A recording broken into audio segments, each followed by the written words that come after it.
श्री सीताराम चंद्राभ्याम नमः। युद्धकांड 13वां सर्ग। महापार्श्व का रावण को सीता पर बलात्कार के लिए उकसाना और रावण का शाप के कारण अपने को ऐसा करने में असमर्थ बताना तथा अपने पराक्रम के गीत गाना। तब रावण को कुपित हुआ जान महाबली महापार्श्व ने 2 घड़ी तक कुछ सोच विचार करने के बाद हाथ जोड़कर कहा, जो हिंसक पशुओं और सर्पों से भरे हुए दुर्गम वन में जाकर वहां पीने योग्य मधु पाकर भी उसे पीता नहीं है, वह पुरुष मूर्ख ही है। शत्रुसूदन महाराज, आप तो स्वयं ही ईश्वर हैं। आपका ईश्वर कौन है? आप शत्रुओं के सिर पर पैर रखकर विदेह कुमारी सीता के साथ रमण कीजिए। महाबली वीर, आप कुक्कुटों के बर्ताव को अपनाकर सीता के साथ बलात्कार कीजिए। बारंबार आक्रमण करके उनके साथ रमण एवं उपभोग कीजिए। जब आपका मनोरथ सफल हो जाएगा तब फिर आप पर कौन सा भय आएगा? यदि वर्तमान एवं भविष्य काल में कोई भय आया भी तो उस समस्त भय का यथोचित प्रतिकार किया जाएगा। हम लोगों के साथ यदि महाबली कुंभकर्ण और इंद्रजीत खड़े हो जाएं तो ये दोनों वज्रधारी इंद्र को भी आगे बढ़ने से रोक सकते हैं। मैं तो नीति निपुण पुरुषों के द्वारा प्रयुक्त साम, दान और भेद को छोड़कर केवल दंड के द्वारा काम बना लेना ही अच्छा समझता हूं। महाबली राक्षसराज, यहाँ आपके जो भी शत्रु आएंगे उन्हें हम लोग अपने शस्त्रों के प्रताप से वश में कर लेंगे, इसमें संशय नहीं है।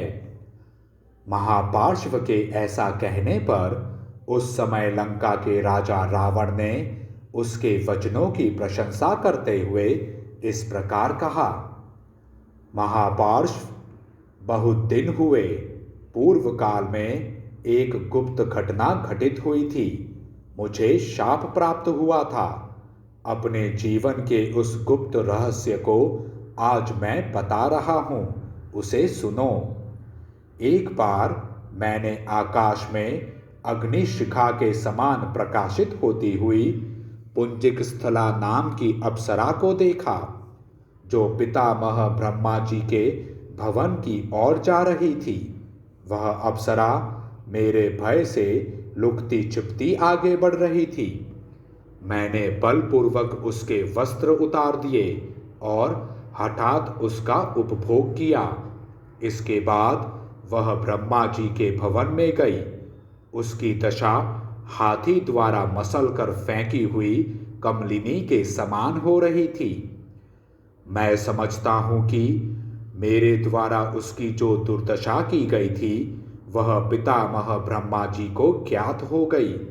इससे वे अत्यंत कुपित हो उठे और मुझसे इस प्रकार बोले, आज से यदि तू किसी दूसरी नारी के साथ बलपूर्वक समागम करेगा तो तेरे मस्तक के 100 टुकड़े हो जाएंगे, इसमें संशय नहीं है। इस तरह मैं ब्रह्मा जी के शाप से भयभीत हूं, इसीलिए अपनी शुभ सैया पर विदेह कुमारी सीता को हठात एवं बलपूर्वक नहीं चढ़ाता हूं। मेरा वेग समुद्र के समान है और मेरी गति वायु के तुल्य है। इस बात को दशरथ नंदन राम नहीं जानते हैं, इसी से वे मुझ पर चढ़ाई करते हैं। अन्यथा पर्वत की कंदरा में सुखपूर्वक सोए हुए सिंह के समान तथा कुपित होकर बैठी हुई मृत्यु के तुल्य भयंकर मुझ रावण को कौन जगाना चाहेगा? मेरे धनुष से छूटे हुए दो जीभ वाले सर्पों के समान भयंकर बाणों को समरांगण में श्री राम ने कभी देखा नहीं है, इसलिए वे मुझ पर चढ़े आ रहे हैं। मैं अपने धनुष से शीघ्रतापूर्वक छूटे हुए सैकड़ों वज्र सदृश बाणों द्वारा राम को उसी प्रकार जला डालूंगा जैसे लोग उल्काओं द्वारा हाथी को उसे भगाने के लिए जलाते हैं। जैसे प्रातःकाल उदित हुए सूर्यदेव नक्षत्रों की प्रभा को छीन लेते हैं, उसी प्रकार अपनी विशाल सेना से घिरा हुआ मैं उनकी उस वानर सेना को आत्मसात कर लूंगा। युद्ध में तो 1000 नेत्रों वाले इंद्र और वरुण भी मेरा सामना नहीं कर सकते। पूर्व काल में कुबेर के द्वारा पालित हुई इस लंकापुरी को मैंने अपने बाहुबल से ही जीता था। इस प्रकार श्री वाल्मीकि निर्मित आर्ष रामायण आदि काव्य के युद्ध कांड में 13वां सर्ग पूरा हुआ। जय श्री राम।